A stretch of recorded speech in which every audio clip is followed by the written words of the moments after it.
All right, so for the past couple weeks, I've been testing these out right here. This is the ACOPower called the LionCooler. This is the 40-liter one. They actually have a couple different sizes, the 30-liter as well as a larger one. And this one right here, which is known as the TesFridge, where you basically have a full-on cooler that fits entirely down on the bottom sub-trunk of what I have here is a Tesla Model Y. Now ACOPower does have other sub-trunk coolers for the Model 3 as well as the Model X. So if you guys have those cars, they also have those solutions for you. And if you guys haven't seen my unboxing as well as kind of first setup video on these two coolers right here, make sure you check out my video above as well as down below in the video description. This video is more of an update. I've been using it for a couple weeks and I just want to talk to you guys about some of the pros and cons from my recent experience on these two coolers right here. All right, so the first thing we'll talk about is this one right here, which is the TesFridge, and just so you guys know, it perfectly drops in right into the sub trunk, so it makes installation pretty simple. I did talk about it on my unboxing and setup that the power cord that you're going to be routing comes from the right side. So you have to run the cord, which sits on this side of the fridge. You're going to have to run the cord around all the way to the 12 volt, which sits on the left side for here, the Model Y. Now, first we'll talk about build quality, and overall build quality, fit and finish on this thing feels really nice. They do have these handles here at the very top, which are made of plastic. So I'm curious on, how well that's going to hold up over time, as well as these handles here. One thing that is nice about it, there is a mobile app that you're able to see what the temperature is on your phone, and you're able to change it if need to. So if you're just keeping stuff that drinks and fruits and vegetables, you can keep it at a certain temperature, and if you wanted to move it and change it to a freezer, you're able to adjust that all on the app. Now, the one thing that was a little confusing was there's actually two separate apps, because there's technically two separate types of coolers. This app for the TesFridge is actually like a Tesla fridge app, and then the one for the other cooler is a separate app. It's an ACOPower app. So I was a little bit confused on which app to get, but there is a separate app for this one compared to that one. Now, if you get the TesFridge, there is going to be a few different ways to charge up your TesFridge to power it on. The 12 volt here, because we do have a 12 volt in the very back, that plugs directly into the TesFridge. You can also get this, which I thought it would come with, but apparently mine just didn't come with it.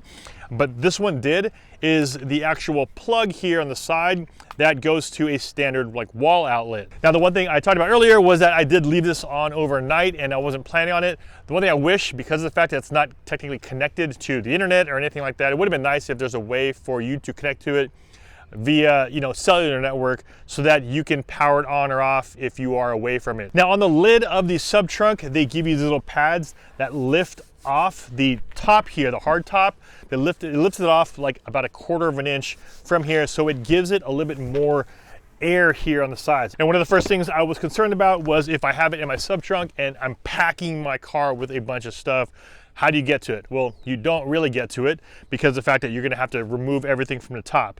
Now, that's good and bad, because if you are just traveling and you want to be able to keep all of your stuff cold for a while you're on the road, definitely is a good place to put everything, as well as if you're doing anything food delivery and you want to be able to still use your trunk, because as you guys know, coolers take up a ton of room in your trunk in general, which means it just gives you a lot more options to use a cooler down here and then still put luggage and everything on the top. Now, ACOPower did not provide me a separate battery bank for the TesFridge to use externally, but if you have any external battery banks or battery power, you're able to plug it in if you have the cord. So you're still going to need this cord to plug it into a standard wall outlet here.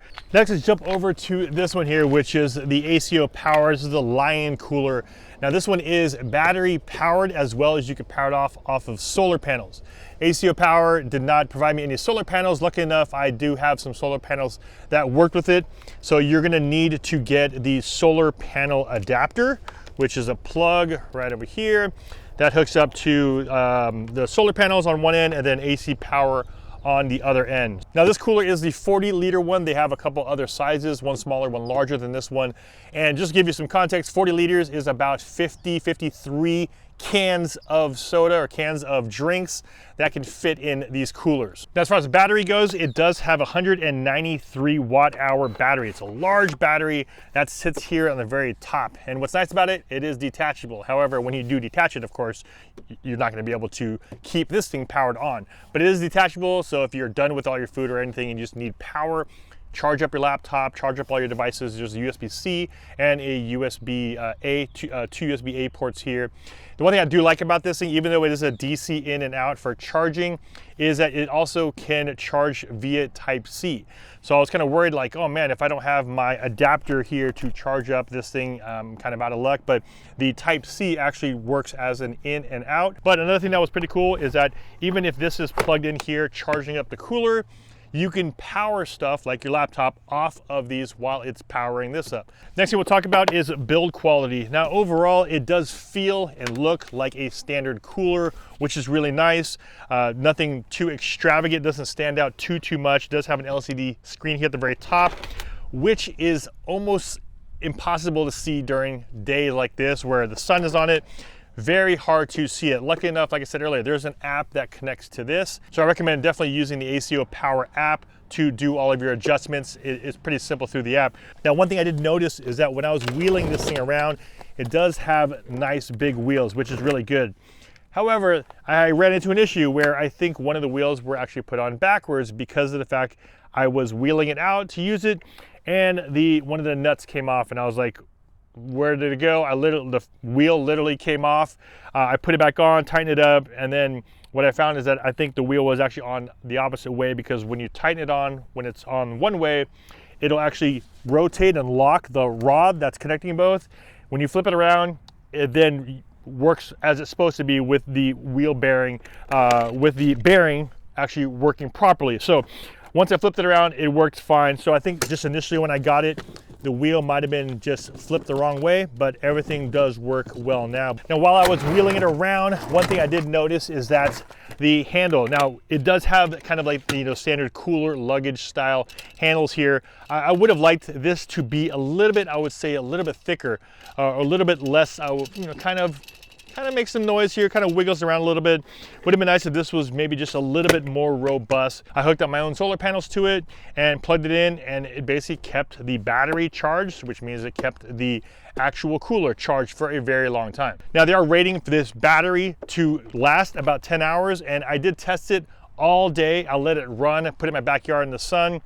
It lasted a long time. Now, it does use up energy, of course, if it's gonna have to continuously power it up, keep it cool if you're out like this on hot days like this, and if you keep in the shade, of course, you'll conserve a little bit more power. But I left it on pretty much from 11 o'clock in the morning all the way to about 8 o'clock at night, and it stayed at 40 degrees. Of course, if you're using it as a freezer, you're gonna be using a little bit more power there. But it was nice that it pretty much kept my fridge cold all day. Now, overall, really happy with just having a solar freezer, refrigerator, portable, electric, because you're not dealing with ice. It maintains the temperature the whole day, and you don't have to worry about the ice melting and then water at the very bottom having to build up.